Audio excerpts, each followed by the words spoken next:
নবী করিম সাল্লাল্লাহু আলাইহি সাল্লামের সাথে তিরমিজি বর্ণিত হাদিসে আমরা জানি যে ইব্রাহিম আলাইহিস সালামের সাথে সাক্ষাৎ হয়েছে যখন মেরাজে। ইব্রাহিম আলাইহিস সালাম নবী সাল্লাল্লাহু আলাইহি সাল্লামকে বলেছেন, তোমার উম্মতকে আমার পক্ষ থেকে সালাম পৌঁছাবা। আমাদেরকে সালাম দিয়েছেন কে? ইব্রাহিম আলাইহিস সালাম। সালাম পৌঁছে তোমার উম্মতকে বলে দিবা যে জান্নাতের মাটি বড় পবিত্র, এর পানি বড় সুমিষ্ট, আর জান্নাত পুরাটাই কিন্তু খাঁখা শূন্য জায়গা। অতএব সেই জান্নাতকে যদি কেউ সুশোভিত করতে চায়, সবুজ শ্যামল করতে চায়, উপভোগ্য করতে চায়, সুন্দর উদ্যানে পরিণত করতে চায়, তাহলে সে যেন জেনে রাখে দুনিয়ার মতো সেখানে বীজ লাগিয়ে গাছ উৎপাদন করতে হয় না। সেখানে গাছ উৎপাদন করবার জন্য তোমার উম্মত যেন সুবহানাল্লাহ আলহামদুলিল্লাহ ওয়ালা ইলাহা ইল্লাল্লাহ আল্লাহু আকবার এই বাক্যগুলো যেন বেশি বেশি পাঠ করে। এই বাক্যগুলোর পাঠ এটাই জান্নাতে তার বিশাল বড় নেয়ামত রাজি ফলজ এবং নানাবিধ বৃক্ষ সেখানে উৎপাদনের কারণ হবে।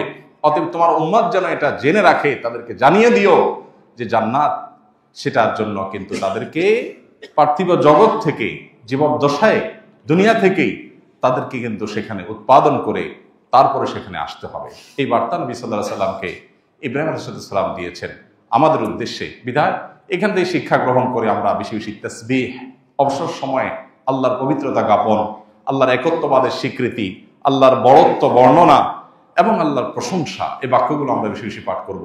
সুবহানাল্লাহি ওয়ালহামদুলিল্লাহ ওয়ালা ইলাহা ইল্লাল্লাহু আল্লাহু আকবার। আল্লাহ তাআলা আমাদেরকে এই সব বাক্যগুলোকে বেশি বেশি অন্তর থেকে মহব্বতের সাথে উচ্চারণ করার, অন্তর থেকে ধারণ করার তৌফিক দান করুন। নবী করিম সাল্লাল্লাহু আলাইহি সাল্লাম তার মেরাজ থেকে আমাদের শেখার বিষয় অনেক।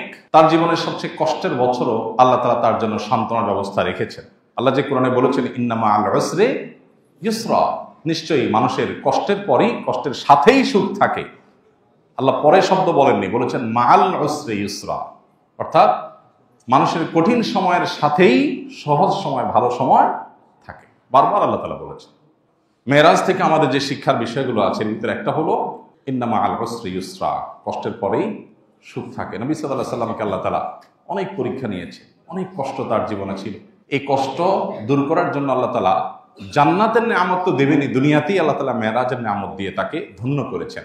আমাদের সবার জীবনে কষ্টের মধ্যেও আল্লাহ তাআলা সুখ রাখেন। আমরা অনেক সময় সুখটা অনুভব করার চেষ্টা করি না, বুঝে উঠতে পারি না যে কি সুখ পাইছি। অনেকে আমরা নাশুকরি করি যে আমার জীবনে কখনো সুখের দেখা পাইলাম না। এই কথাগুলো আল্লাহর নেয়ামতের নাশুকরি। আপনি যে দাঁড়ায় বলতে পারছেন, এটাই তো আল্লাহ তাআলার অনেক বড় নেয়ামত। এই বলাটাই তো অনেকে বলতে পারছে না। কত পয়সাওয়ালা মানুষ আছে, অনেক পয়সাওয়ালা মানুষ এই ঢাকায় আছেন, আমি চিনি, ব্যক্তিগতভাবে জানি, চোখ দিয়া দেখতে পান না, কোটি কোটি টাকার অ্যাসেট, কিন্তু নিজের অ্যাসেট নিজের কাছের লোকদেরকেও দেখতে পারেন না। পৃথিবীর কোনো চিকিৎসকরাও তার এই সমস্যার সমাধান করতে পারেন না। কত নেয়ামত থেকে মানুষ বঞ্চিত, সেখানে আল্লাহ তাআলা আপনাকে অনেক নেয়ামত দিয়ে রেখেছেন, আপনি বুঝতে পারছেন। তো একজন ইমানদার বিপদের মধ্যেও সুখের সন্ধান করার চেষ্টা করবে। দ্বিতীয়ত নামাজের গুরুত্ব আরো, যে আল্লাহ তাআলা অন্য সব বিধানগুলো জিবরিলের মাধ্যমে দিয়েছেন। নামাজ কত গুরুত্বপূর্ণ হলে নবীজিকে আল্লাহ তাআলা মেরাজে ডেকে নিয়ে তারপর সরাসরি দিয়েছেন, জিবরিলের মাধ্যমে দেন নাই। এখান থেকে নামাজের গুরুত্ব বোঝা যায়, অনুধাবন করা যায়। সেই নামাজ অবলীলায়, ঠান্ডা মাথায়, জেনে শুনে, ইচ্ছাকৃতভাবে আমরা যখন নষ্ট করি, তখন আর আল্লাহর আরশ প্রকম্পিত হওয়ার মতো অপরাধ হয়ে যায় সেটি। এবং এর দায় যে কত বড় হতে পারে, এর শাস্তি যে কত জঘন্য হতে পারে, সেটা একমাত্র আল্লাহ তাআলা ভালো জানেন। এই জন্য মেরাজের এই ঘটনা থেকে নামাজের গুরুত্বের শিক্ষা গ্রহণ করে আমাদের জীবনে নামাজকে জীবনের যে কোনো কিছুর চাইতে আমরা গুরুত্ব দেওয়ার চেষ্টা করবো ইনশাআল্লাহ। সব হারিয়ে যেতে পারে, কিন্তু নামাজ হারতে পারে না ইমানদারের জীবন, কোনো অবস্থাতেই না। গাড়ি ছুটে যেতে পারে, লস হয়ে যেতে পারে, কাস্টমার চলে যেতে পারে, অনেক ক্ষতি হতে পারে, কিন্তু নামাজ কখনো ইমানদারের জীবনে বাদ থাকতে পারে না। যুদ্ধক্ষেত্রে পর্যন্ত মাফ নাই, যুদ্ধক্ষেত্রে রণাঙ্গনে সেখানেও নামাজ পড়তে হবে। হ্যাঁ, নামাজ সেখানে পড়ার ক্ষেত্রে বিশেষ বিধান সালাতুল খৌফ আল্লাহ তাআলা কোরআনে দিয়েছেন, কিন্তু তারপর নামাজ পড়তে হবে। কারণ সতর ঢাকার মতো কোনো ব্যবস্থা নাই, এমন কোনো কঠিন জটিল পরিস্থিতির মধ্যে আছেন, এদিকে সতর ঢাকা নামাজের জন্য ফরজ, তাকেও নামাজ পড়তে হবে। প্রয়োজনে সতর ছাড়া, ঢাকা ছাড়া বসে বসে নামাজ পড়বে, তারপর নামাজ পড়তে হবে। কেউ সমুদ্রে নিমজ্জমান, কিছু একটা ধরে ভেসে আছে, যান বাঁচানো দায়, নামাজের ওয়াক্ত চলে যাচ্ছে, ওই অবস্থায় তার নামাজ পড়তে হবে।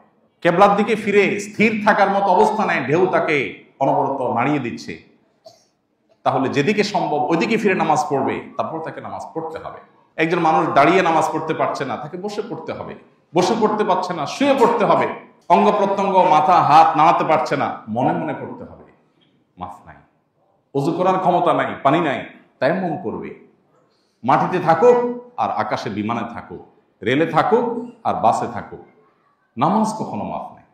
প্রত্যেকটা বিধানের বিকল্প আছে। রমজানে রোজা রাখতে পারছেন না কারণ আপনি সফরে আছেন, ট্যুরে আছেন, শরীয়ত বলেছে অসুবিধা নাই, পরে রাখি দিও। কিন্তু নামাজের ক্ষেত্রে এটা বলে নাই যে সফরে আসো, কষ্ট হচ্ছে, ঠিক আছে নামাজ না রাখলে চলবে বা পরে পড়লে চলবে না, সময় মতো আদায় করতে হবে। আল্লাহ তাআলা নামাজের গুরুত্ব আমাদেরকে বুঝার তৌফিক দান করুন। চোখ যেদিন বন্ধ হয়ে যাবে, মহাসত্যের মুখোমুখি যেদিন আমরা হয়ে যাব, সেদিন আমাদের সবার আগে হিসাব নেওয়া হবে নামাজের। নামাজটা ঠিক, বাকি সব সহজ করে দেওয়া হবে। নামাজে গড়বড়, সবগুলোতে আটকে পড়ে যাবে। আল্লাহ তাআলা আমাদেরকে নামাজ নিয়মিত সর্বোচ্চ গুরুত্বের সাথে সুন্দরভাবে আদায় করার তৌফিক দান।